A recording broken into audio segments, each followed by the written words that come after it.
Eh bien, chers téléspectateurs de Gulf TV Africa, vous le savez, chez nous, c'est priorité au direct. Notre équipe de reportage est déjà sur le terrain à la Commission électorale nationale autonome, une équipe conduite bien évidemment par Aristide Canossou pour la cérémonie officielle de présentation et de remise du spécimen aux partis politiques. Nous allons donc vous amener à la Sénat pour suivre cette cérémonie qui se déroule actuellement. Lui-même, je pense que c'est un autre technicien, on ira dans la salle, vous verrez le technicien, on vous montrera comment les MPV sont répartis. On va vous expliquer de bout en bout. Et vous allez constater ce que vous aurez constaté. D'accord? Bien. Donc tous les partis, si la salle permet de prendre tout le monde en une fois, on prendra tout le monde. Si la salle ne permet pas, on prendra par vague. Peut-être les 4 premiers ou les 3 premiers, après les 4 derniers, pour être témoins de comment la répartition se fait de façon électronique. Je vais laisser le micro au DG pour qu'il explique la théorie, qui après ce que le technicien complète. Je vous remercie.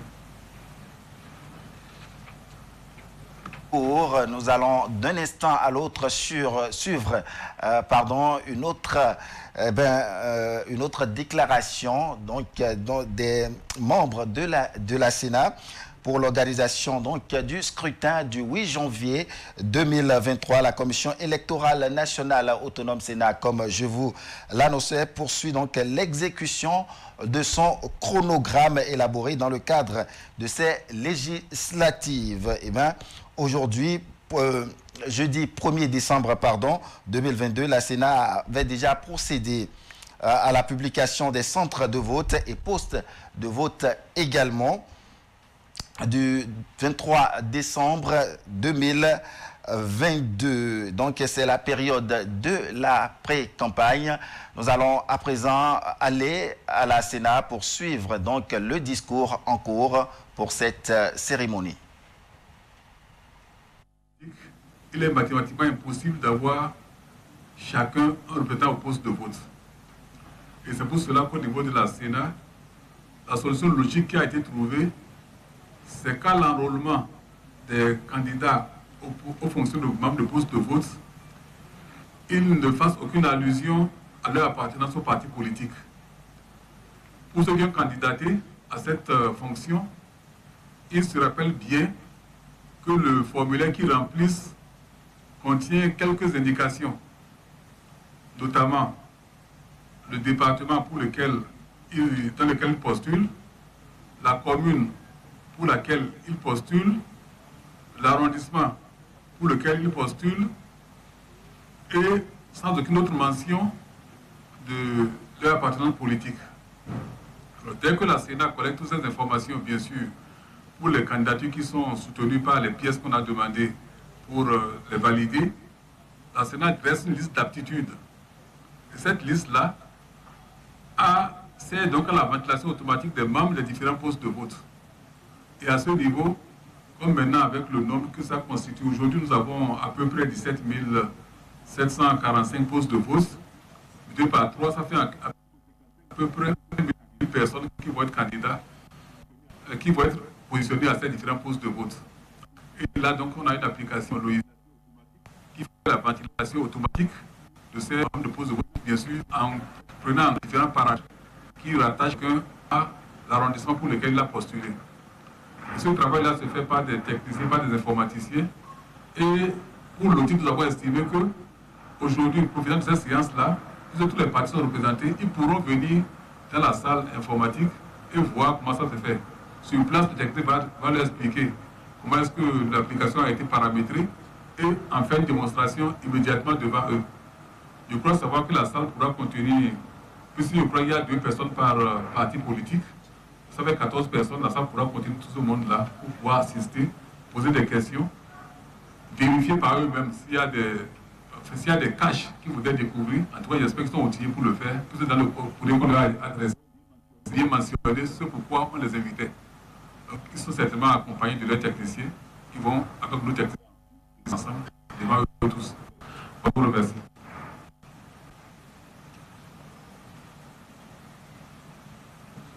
Merci. Est-ce qu'à cette étape, Ben, vous venez de suivre à l'instant le discours donc, de Souley Adam, le directeur des élections, membre donc, de la Commission électorale nationale autonome. Il expliquait un peu le processus, comment ça se passe. Un travail de longue haleine, un travail vraiment technique. Les partis politiques donc, qui sont invités et qui sont également venus avec leurs techniciens. Au total, il annonce que 17 745 postes de vote à peu près et donc se sont répandus sur l'ensemble du territoire national pour le compte des législatives du 8 janvier 2023. Et donc les partis politiques, les représentants de ces différents partis politiques qui vont observer également comment le processus se déroule. Nous allons à nouveau prendre la direction de la Sénat pour suivre une autre allocution. Les jeunes allaient être membres de poste de vote. Et eux qui sont inscrits majoritairement, ne soyez pas surpris que c'est eux que vous allez répartir aléatoire et c'est eux qui sont présents sur la liste.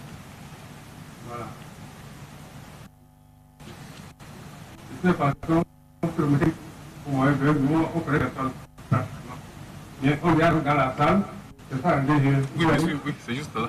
Dans la salle à côté, et c'est comme les membres de parti politique ou le technicien. Oui, le technicien, oui. 3 personnes, c'est bon. C'est bon. C'est bon.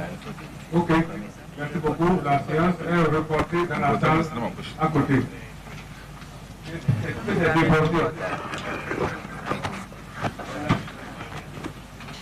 Vous venez d'écouter Saka Lafia, président de la Commission électorale nationale autonome. La séance qui est donc suspendue et reportée vers une autre salle, la salle technique, pour permettre donc aux représentants des partis politiques de suivre un peu le processus, le déroulement et donc du travail qui se fait pour que personne donc ne parle après donc de fraude. Nous avons également notre correspondant Aristide Kanoussou déjà en situation. Aristide Kanoussou, vous avez suivi pour Golf TV Africa et pour les téléspectateurs de Golf TV Africa également le déroulement donc de cette cérémonie officielle qui, je l'annonçais tantôt, n'est pas encore terminée et qui est suspendue. D'accord? Vous suivez depuis le début la cérémonie officielle de présentation et de remise de spécimens depuis la Sénat. Aristide Kanoussou, qu'est-ce qu'on peut finalement retenir? Oui, Ulrich Assogwakwe, bonjour. Amis téléspectateurs de Golf TV Africa, bonjour.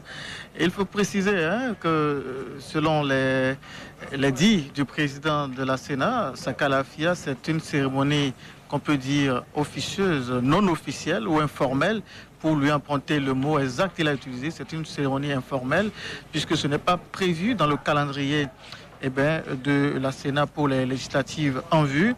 Et la Sénat a dû convier les partis politiques pour justement consulter une initiative. L'initiative, c'est quoi? C'est de leur présenter le spécimen. Le spécimen que la Sénat a pris le soin en tout cas, les logos des partis politiques qui ont été insérés sur le bulletin unique, modification, et il a été demandé aux représentants des partis politiques de faire des suggestions, de faire des remarques face à la modification que la Sénat a initiée. La modification, c'est celle-ci, c'est-à-dire la Sénat a pris le logo de chaque parti, mais en bas du logo, elle a pris le soin d'écrire le sigle détaillé de chaque parti politique. Mais il s'est fait que c'est devenu pratiquement une doublure parce que dans les logos de ces partis politiques, il y avait déjà les définitions des sigles. Et donc, à l'unanimité, les représentants des partis politiques ont souhaité quand même que le détail supplémentaire que la Sénat a apporté à leur logo puisse être supprimé. Donc, c'est certainement ce à quoi la Sénat va s'atteler juste après. La Sénat s'était préparée, si il s'était convenu avec les représentants des partis politiques à leur distribuer 150 spécimens de ce bulletin unique qu'ils pourront utiliser ou dupliquer plus tard.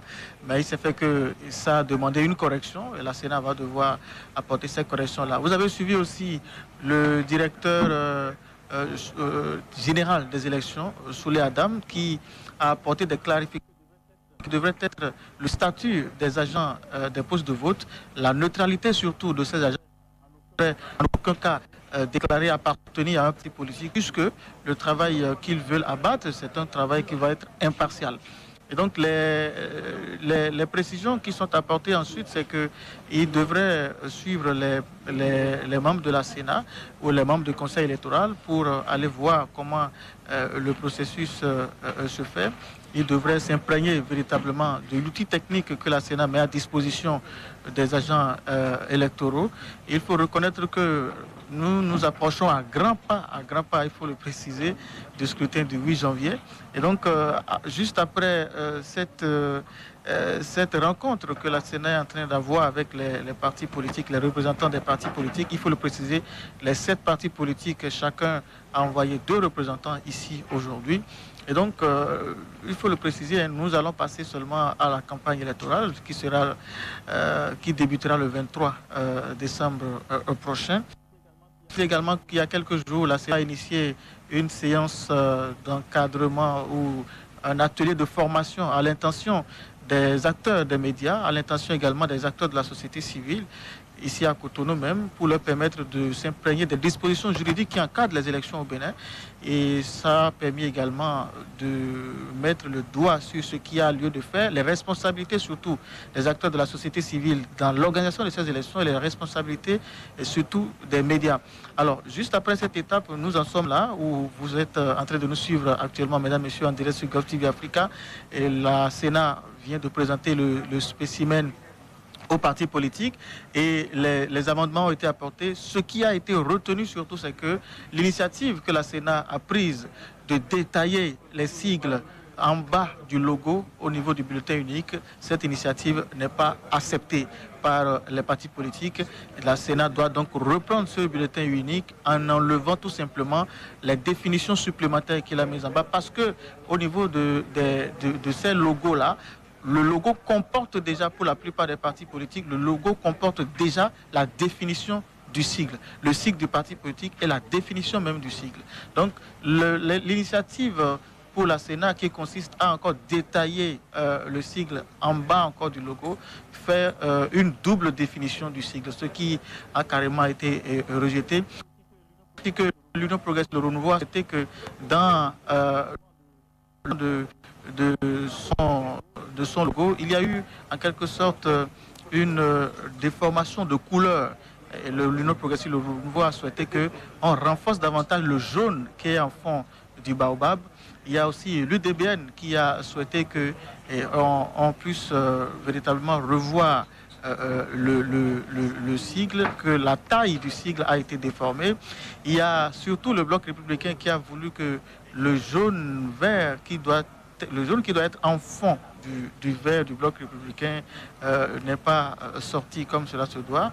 Et il va falloir que ce jaune-là puisse être véritablement le pays puisse retrouver correctement ses couleurs.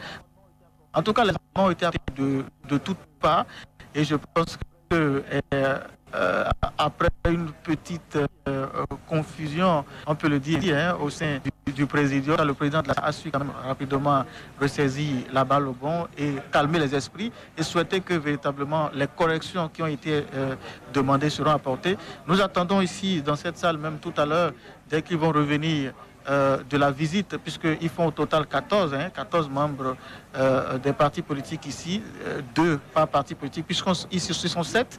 Alors, ils sont allés visiter le dispositif technique mis en place par la Sénat pour organiser une élection transparente, une élection libre et véritablement sécurisée. Ils vont revenir certainement ici tout à l'heure pour les modalités de fin.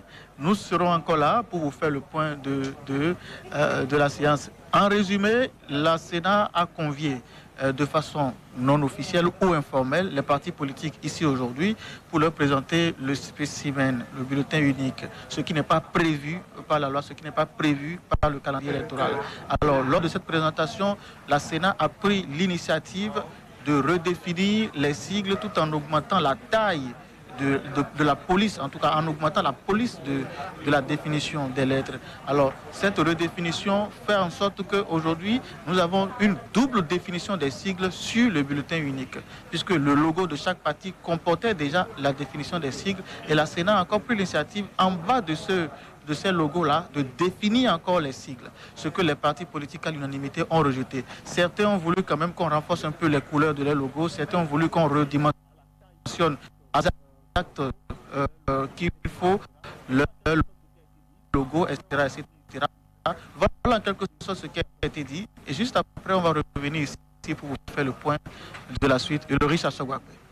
Merci Aristide Kanossou, merci à vous pour toute cette précision. Je rappelle que vous étiez en direct de la Commission électorale nationale autonome Sénat dans le cadre donc de la cérémonie non officielle, vous l'avez rappelé tout à l'heure, de présentation de spécimens aux partis politiques. Merci chers amis téléspectateurs de Gulf TV Africa. Nous vous retrouvons d'un instant à l'autre avec Aristide Kanossou pour la suite donc de cette cérémonie.